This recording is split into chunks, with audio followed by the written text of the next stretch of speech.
So let's get started then. Welcome to today's session, State of Adoption of BIM and VDC. I'll be your moderator, Jeff Rubenstone from the Engineering News Record. Just as sort of in the interest of time, I think we'll just go down the line and if each of our panelists could just introduce themselves and maybe a word or two about how you relate to BIM and VDC in your work. So Robert, you want to start? Yeah, sound check.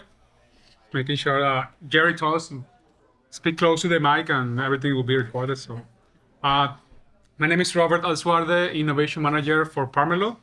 I oversee VDC, but in general, the innovation umbrella for different offices across Canada, including Toronto, Ottawa, Halifax, and Vancouver. And I'm being happy to have a team of over 15 VDC specialists working directly with site teams, supporting them, understanding their needs, and I'm happy to discuss all the insights that I've been able to gather for nearly a decade of experience. Hi, my name is Cory Houle. I'm the Business Development Manager for Pinnacle Infotech here in Canada. I'm fairly new to the whole BDC, BIM and VDC world. I came from a heavy civil construction company that has not adopted any technology and jumped over to a company who's purely technology. So it's interesting for me as I kind of venture in. We're a large BIM service provider with over 3,000 employees worldwide, and we're still fairly young in Canada, but growing. Hi, everyone. I'm Sonya Puri from Multiplex Construction Canada. I have almost 5 years in the industry right now. It started with George Brown College. I started with as a research student, laser scanning and doing a scan to BIM kind of scenario for facilities management for Pearson Terminal 1 and 2. My mistake, 1 and 3. There's not. And right now I'm with Multiplex. I help them manage their BIM solutions for commercial and residential projects. Thank you. Hello all, I'm Carl Storms, Technical Solutions Lead with Newforma Connect, formerly BIM Track. Been in the AEC industry for just about 25 years now. Yes, I'm old. And I've done a little bit of everything, so looking forward to this panel and discussing all things BIM and VDC. Back to you, Jeff. All right. Well, I guess to get us started is obviously I feel if you're showing up for this panel, you kind of know what BIM is, VDC is. If I was running this panel 10 years ago, we might have to do the capsule introduction, but I don't think we can do that right now. I will say, though, however, that to get us started, I have a few questions ready, and I'd asked our panelists, so if there's any question you want to be asked, and everyone sent a variation of the same question, which was saying, what are the hurdles to adopting BIM? What are the pain points to adopting BIM? What are the stumbling blocks? Every synonym, everyone used a different one. So I thought we could maybe go down the line and say that this has been a thing that people have been struggling with for some time. And I don't want this to just be the complaining panel, but I think that we need to talk about what's the current state of BIM adoption and BIM usage, and what are the problems that you thought either would be solved by now or people are sort of realizing are a bigger problem than they thought they would be. I guess, Robert, you want to get started on that? Yeah, thank you. Love the question. I like putting things in perspective, like comparing things to 10 years ago versus now. Over this period, I found that what was discussed in the previous panel, how we can identify the problem clearly, what is a problem that VDC is trying to solve. I think right now we have a better answer, but there's still more things to come and improve. Finding answers from the different stakeholders requires different approaches. VDC, as we know, goes from planning, design, construction, and operation phases, and those teams have different natures. Working with consultants that are, looking to produce a first iteration of the design, taking that to, more construction-ready set of documentation and drawings, and then understanding that a construction, depending on the contract type, but a team of construction experts are going to help to build that project and then hand it over to operations. If we don't understand their needs and what is the design team needs, what are the challenges, I think we're going to be hitting the same challenges that we had 10 years ago. Fortunately, I've seen, and we're here discussing the state of BIM and VDC.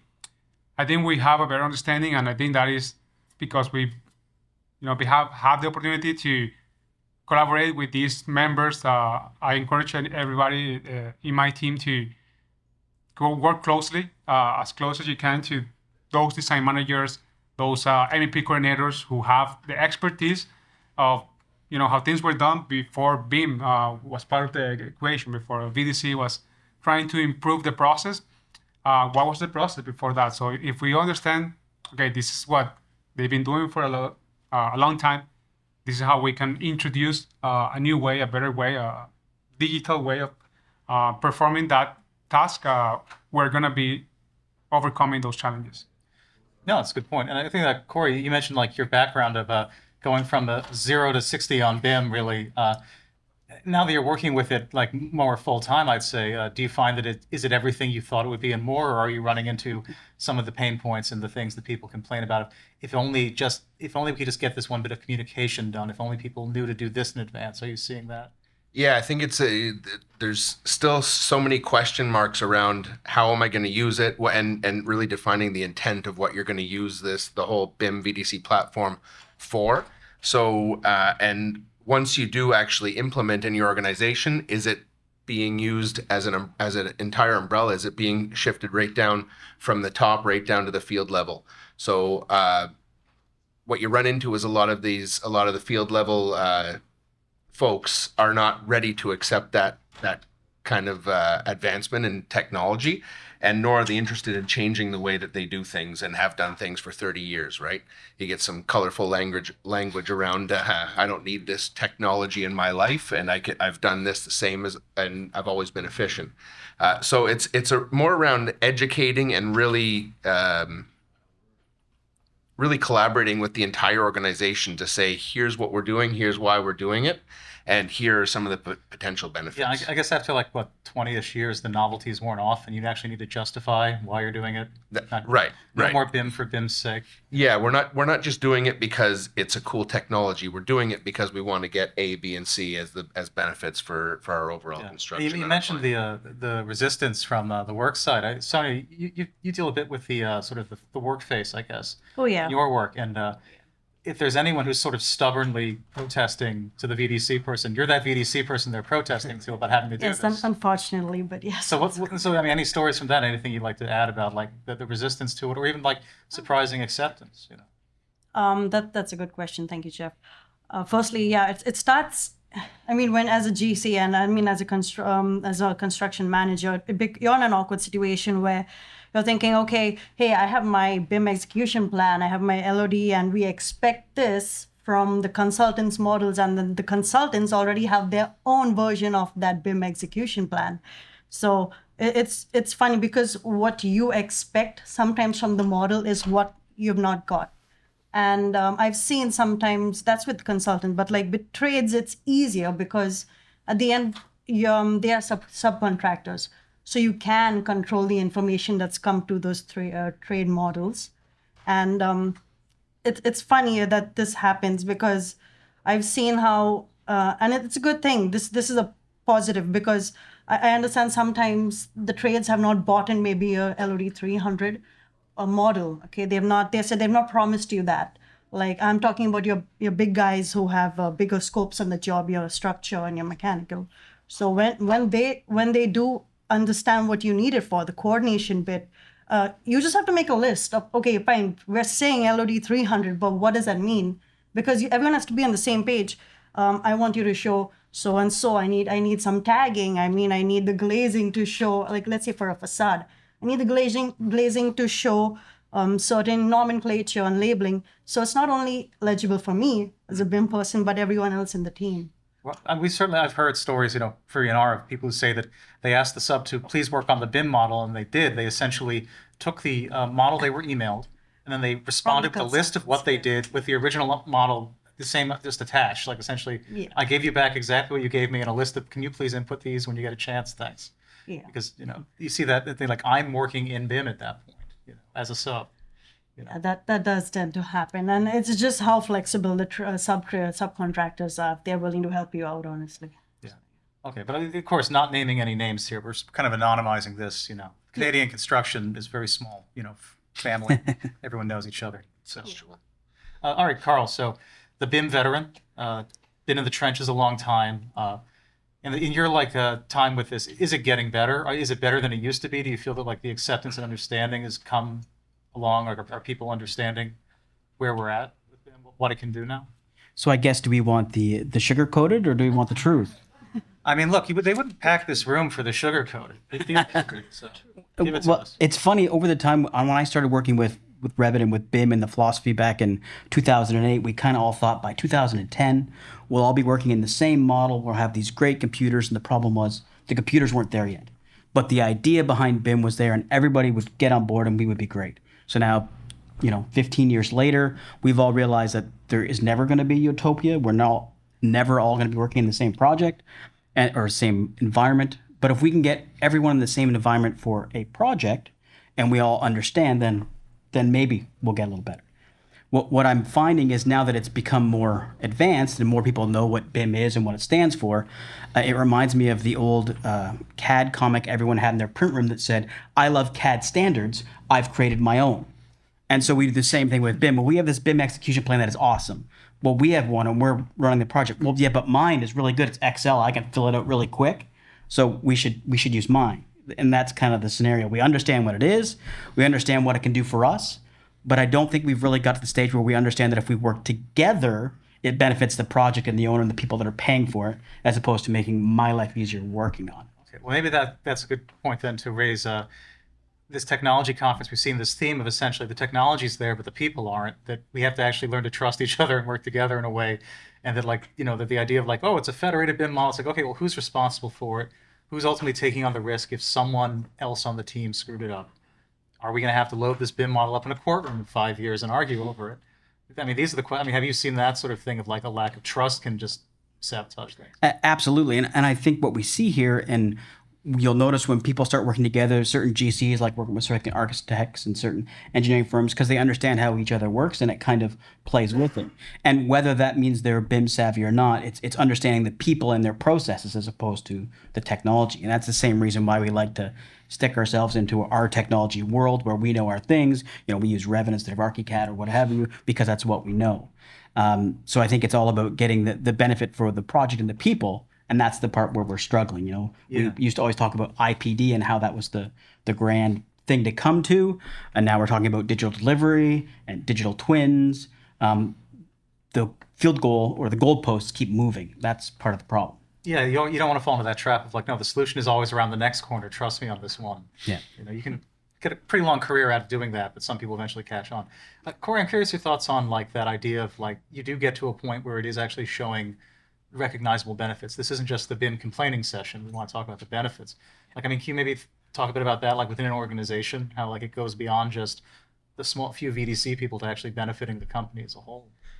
Yeah, so the overall, if everybody kind of buys in, everybody's kind of on the same page, really what you're seeing is more efficiency in being able to deliver what's in the model to the site. So if you're legitimately following the point, so it's nice, all well and good to build a nice model, but if you go out onto site and you say, well, I'm going to do it my own way, well, then it kind of throws everything off and the model is worth nothing. So if everybody's following the model and making those points and following those points along the way, then and you're delivering that construction project, the building, the whatever it may be, you're seeing the overall, everything's built right, everything's efficient, that collaboration from top to bottom is there, and overall the client's happier, and the company's happier. Yeah, I think that's actually, you mentioned the client who's sort of the lurking in the shadows of our conversation so far. Robert, maybe I'll ask about do you feel that it's changed what they're expecting, the client, that BIM was something that the contractor or the designer or the engineer was trying to sell to them as an idea, but now the client, do you get the sense the client is aware of oh, this lets me know, I'm looking inside the black box, I know how well the project's going. Do you get the sense that maybe that's changing, or at least inspiring people to update things and keep rolling BIM more throughout the project? Definitely. To answer that question, I would like to backtrack a little bit and maybe define what BIM are, and I'd rather using a different word because maybe that first. And actually, I was planning to do a little exercise here where if I have to ask maybe 3 people what is the image that comes to mind when you're thinking about BIM? What is the first image that pops in your head when somebody asks you or say the word BIM? May I, like, if you don't mind? What else? Data. Okay, I know him. I know he's we say That's who we're wrong. Is that it? no, he's from the new generation, I guess, of BIM people. But that is the answer that I would have said. 3D, a model that I'm going to receive, either manipulate or adapt. But clients, I think, are understanding that we are talking about digitization of the construction or design process, and they are asking for things that they weren't asking for before. I'll give an example. It's the use of 360 capturing for documenting the sites. Nothing to do with BIM. You can do it without BIM models. Yes, you can have like advanced features if you integrate the BIM model and compare actual versus design intent. But even that, just digitizing progress tracking, digitizing daily progress of the sites. Clients are asking for that because they realize there is value, and implementation is fairly easy. Site teams love it. Like, I think they're the first asking for it before the clients. So I think we should now, 10 years after we started talking about BIM, I think most of us realize that there is more than the 3D model. There is the full digitization process that we should be paying attention to. Yeah, I think that's a good point. And maybe just open up to the rest of the panel. Any thoughts on thinking like fully digital and having that sort of like client-driven need rather than just trying to impress people? Sonya, curious your thoughts. Speaking as like, were you one of the ones who was going to say data? Are you part of that new generation?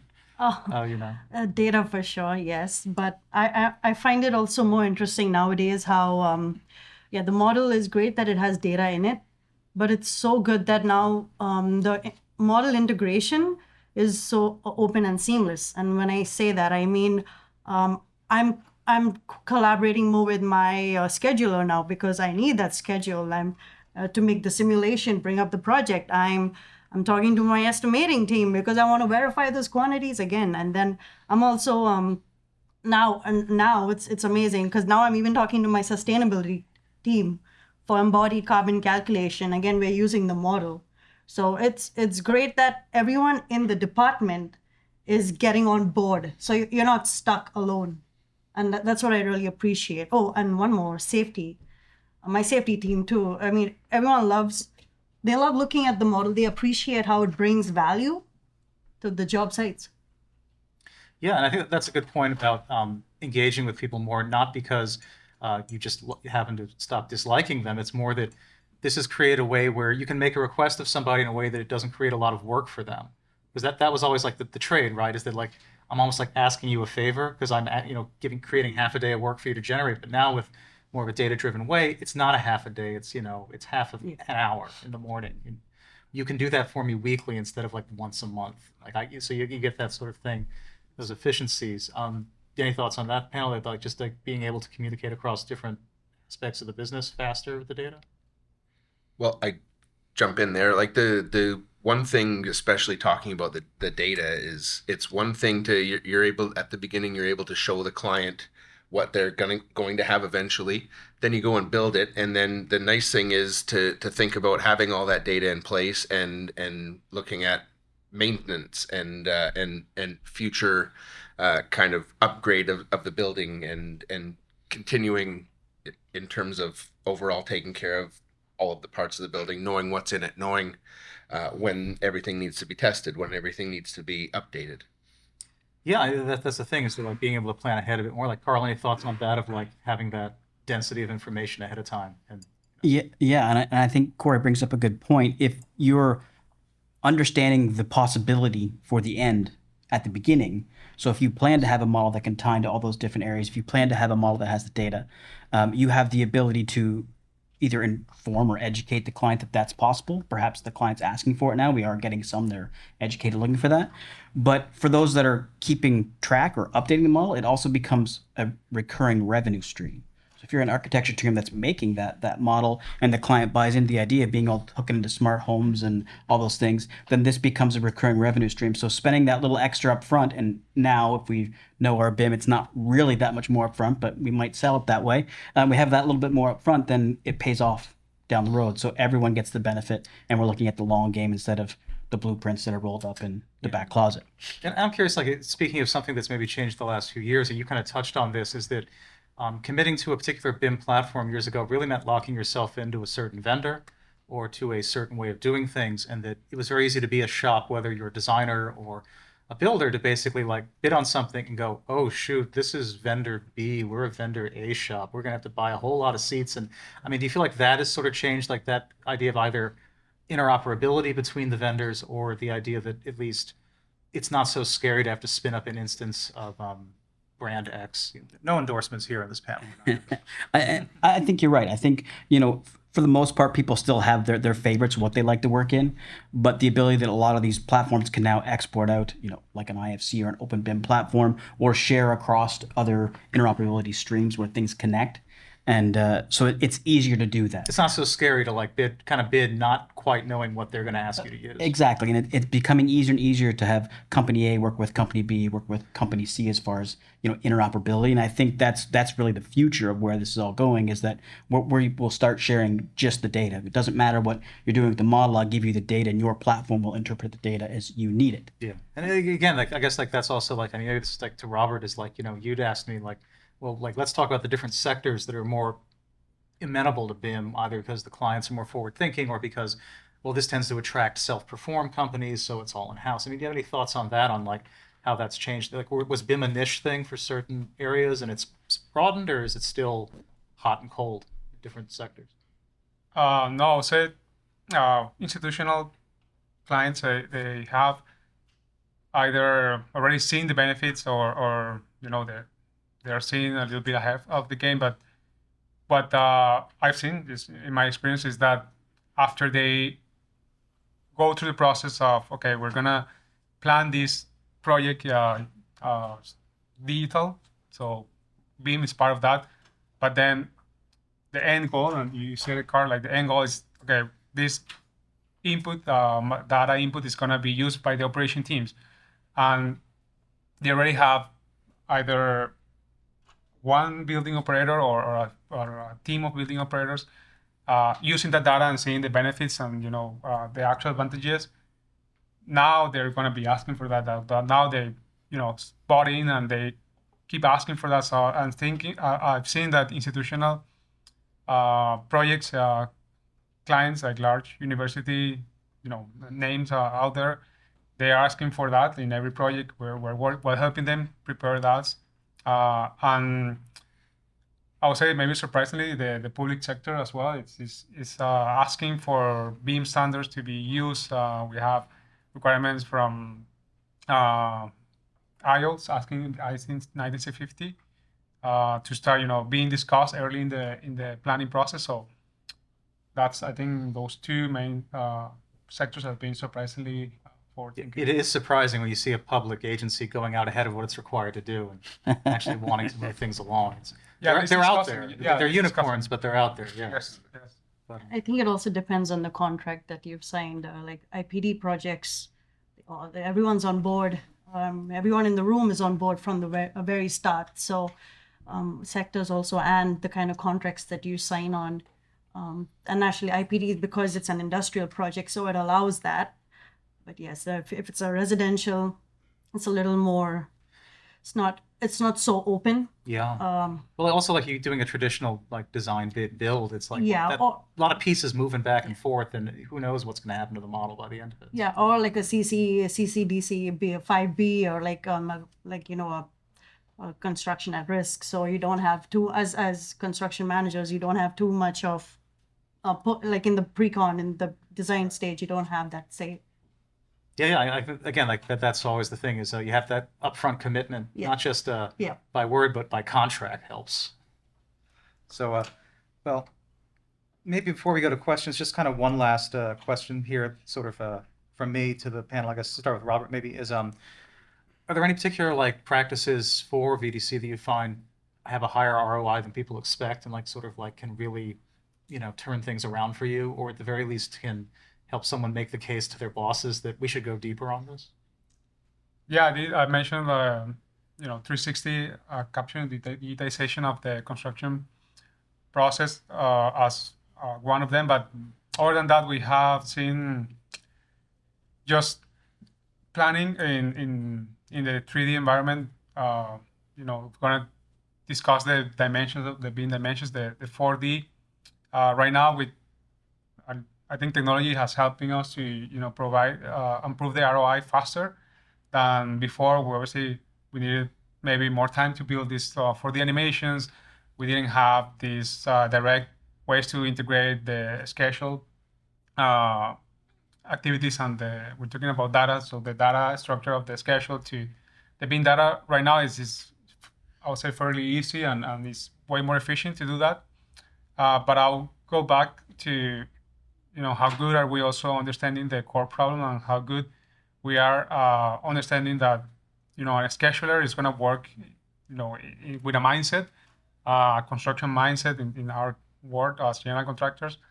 So if we also understand that need, and we identify that these are the benefits that a scheduler is looking for, and therefore the project manager of that project is looking for, now we're going to be able to prove that value faster with quick interaction of the key critical part of the key sequence of work, and prove that value instead of trying to produce the overall sequence of the project and there's no value there.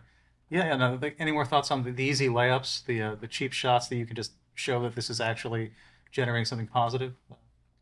Well, I know what we're seeing a lot specifically in the kind of areas that we're working in is MEP seems to be a place where you're getting those quick wins, where it's a lot about modularization and prefab.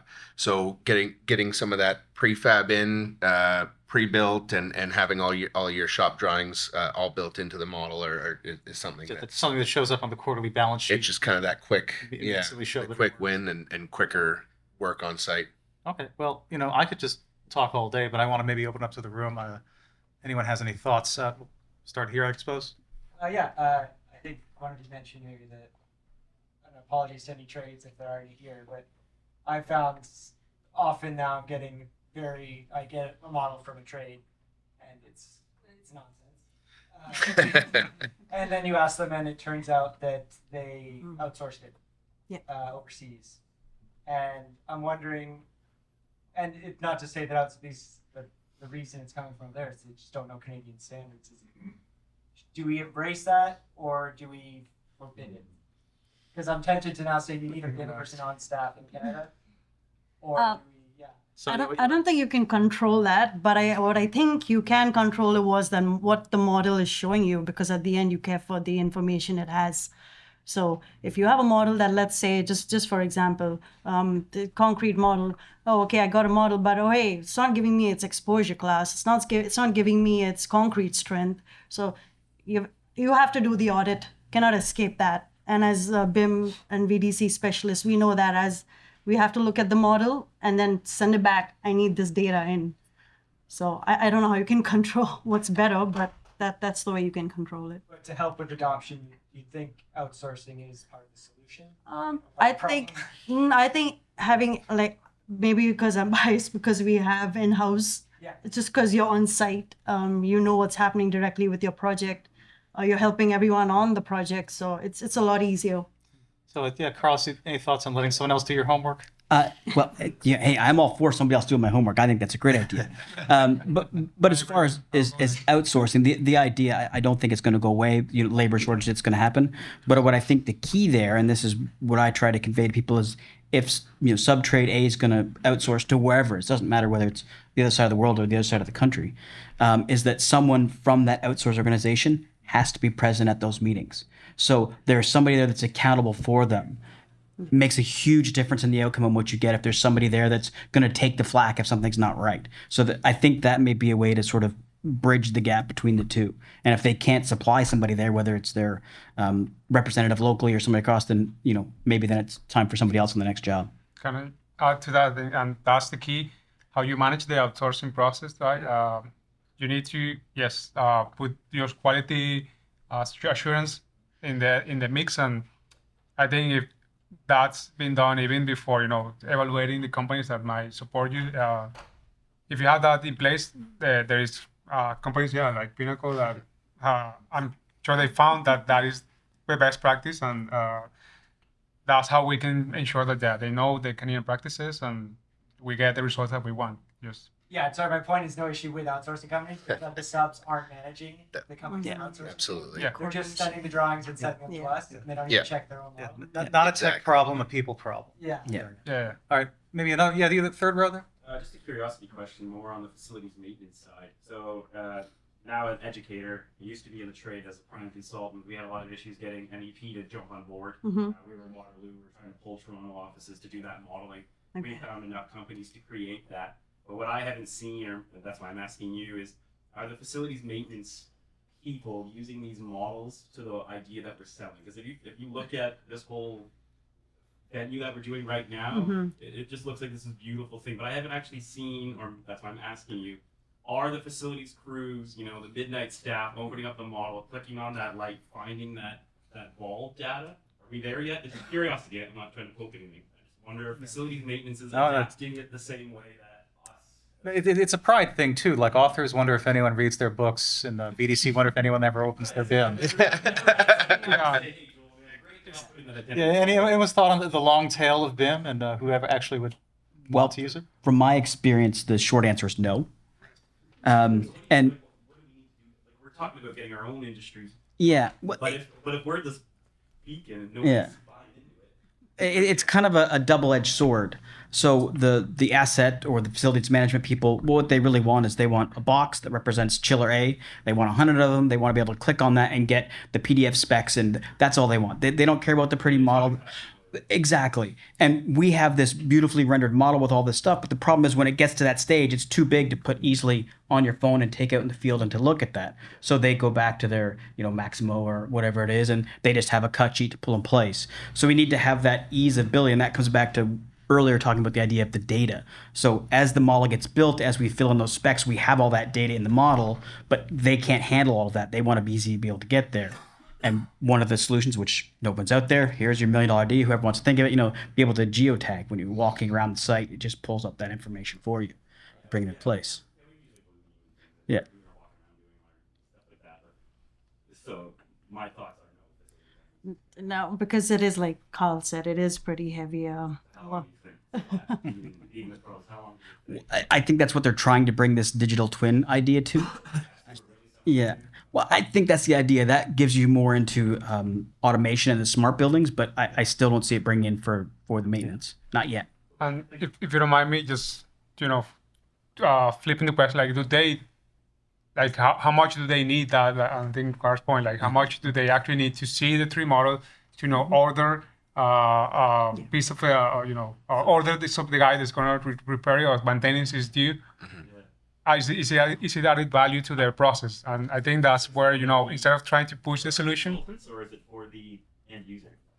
Like, what Yeah. our level of design we're modeling to, is it for us or is it for our end user? I think it's also like the type of facility. Like if you're talking about, like, as Robert said earlier, a large capital program by an institutional builder, they're going to want to know where the chillers on their campus is, and because they're going to think about, we're going to blow out that wall and remodel this building in 10 years. So they think of things in a sort of like mutable sense, where this isn't just set in stone. This isn't, I guess, like, would you say, like, what was the original? It's a bunch of paper gathering dust on a shelf. Then it was a book of CDs gathering dust on a shelf, and now it's gathering digital dust on a server somewhere. And, yeah. So I mean, I think that, like, it's like, well, maybe just to the panel then, like, obviously some customers will care a lot more about that because they're thinking long term. They're not just some insane developer who's just throwing up office towers while the money's cheap. I need to jump back to that one a little bit if that's okay. Yeah. The one thing that I'm seeing just being at this conference is seeing all the interconnectability of a lot of these different organizations that are coming out now. Everything's starting to talk to everything better, and I think, to your point, the one thing we're not taking into account is that end game. So it's built, now it's in operation. How are we now using the model? So we have to almost build that in up front, but then you have to have buy-in from the owner to say, yeah, we want to pay the extra to have that so that we can now maintain it. And nobody wants to spend extra, right? I've never been a part of a true IP delivery. In that scenario, are the facilities in the room? Or do we just end at the owner? No, they will be. In my experience, yeah, no, that's a great question. That's fine. Yeah, like we've been talking about us, as BIM experts or people who are being in the BIM world for a while. Like it seems like at some point we said we know the answers, right, and we have the answers, and we're going to educate the clients. But I think in those kind of projects, delivery methods is an opportunity for us to really learn what is it that they need. Like, the education goes both ways.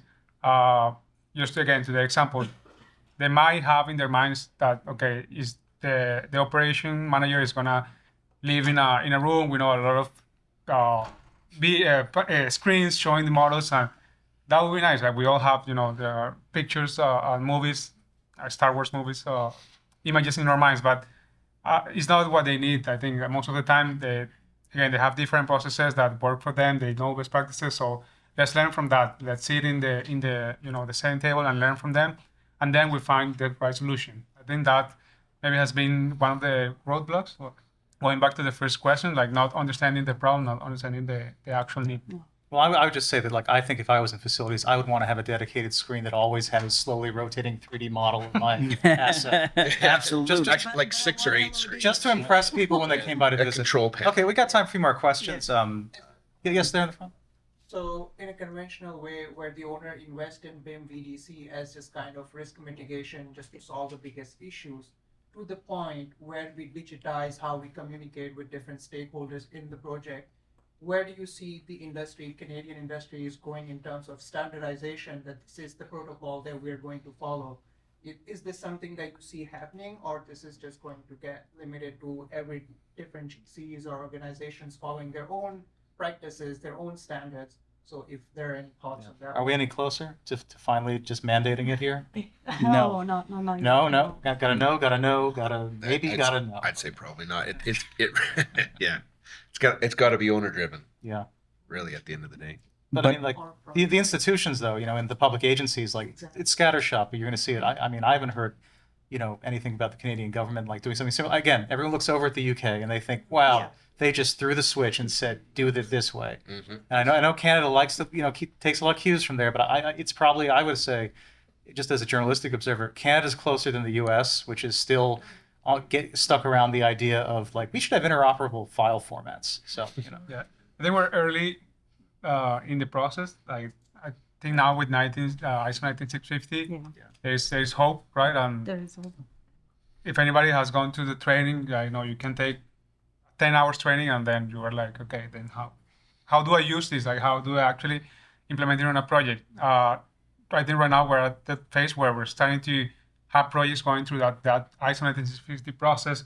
We're going to learn from those projects in Canada and with the market, with the trades and consultants, big maturity that we have. So I think maybe 5 years, 10 years from now, we're going to have at some point people realize their competitors are doing it and they're saving money and be like, well, we got to get on that. Yeah. I see Singapore going and building all this marvelous infrastructure. Not saying that we're not building that, but I think that's where the government gets into it, and then from the early stages of getting all these permits, if that's where the change starts to happen, then maybe we might get to that. I think if you bring up Singapore, they have a lot of cool stuff. Small city state. Canada, massive. So that leads into the problem as well, as that not only what standard do we use, but what you do in Vancouver versus Nunavut versus Ottawa. Yeah. Completely different for not only your time to build, how you build, where you build. So I think, as Robert mentioned, the idea of a standard that's been successful elsewhere, like the ISO 19650, is a good background, and people understand, okay, an owner wants to know what it could be. This is a document you can read. This gives you an idea. what we need to not have happen is people say, okay, that's good. This is my version of 19650. And this is, so then we have 20 versions of that document that are the same but different. But I think it's a good starting point. And even if we don't ever dare say mandate, it's a starting point. And I'm finding more and more organizations and provinces that are saying, this is our guideline. And I think that works. Yeah. Yeah. So we're kind of coming up near the end. So that maybe just give everyone like a 20, 30 second like final thought if you have anything before we wrap up here. The one that comes to mind is we're seeing change coming. We're talking about ISO right now, but I think our people, the human factor that was mentioned this morning in one of the keynotes, I think we should pay as much attention to that as we're paying attention to software and tools. Having people getting trained with these new processes, or maybe data analytics training should be, I think, a part of a core training for anybody working with BIM and VDC these days. So just maybe thinking about that in your teams. We're doing that at Pomerleau, so how we can keep learning and keep up to date in our learning process. Yeah. Cory, your final thought? So I think one of the biggest things is for organizations, for owners, for builders, for engineers, architects to really define. So we want to use BIM VDC. Why do we want to use it? How are we going to communicate it? How are we going to educate it all the way down the line? And are we going to continue to use it effectively? And just making sure that we're using platforms that are interchangeable and that can work together and speak together and communicate.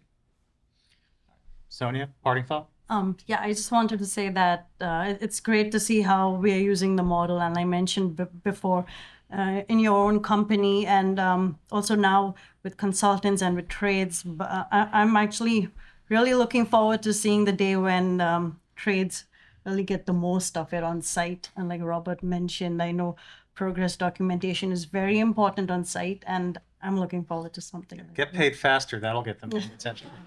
Carl, last one. In charge of the sketch. Well, I think to end up, to sort of piggyback on what Cory said, I think at these conferences we learn a lot of great stuff, but we're also doing a lot of preaching to the choir. So I think the final nugget is, when you go back out to site or back to the office and someone that's not as BIM savvy, ask the question, take that 5 minutes and help bring the whole industry up. I think that's how we're going to get to the next level. Don't scoff at their ignorance. See it as a learning opportunity. There you go. The teachable moment. There you go. Yeah. All right. Well, I think that puts us at time. So thank you to our panel. Please join me in thanking them for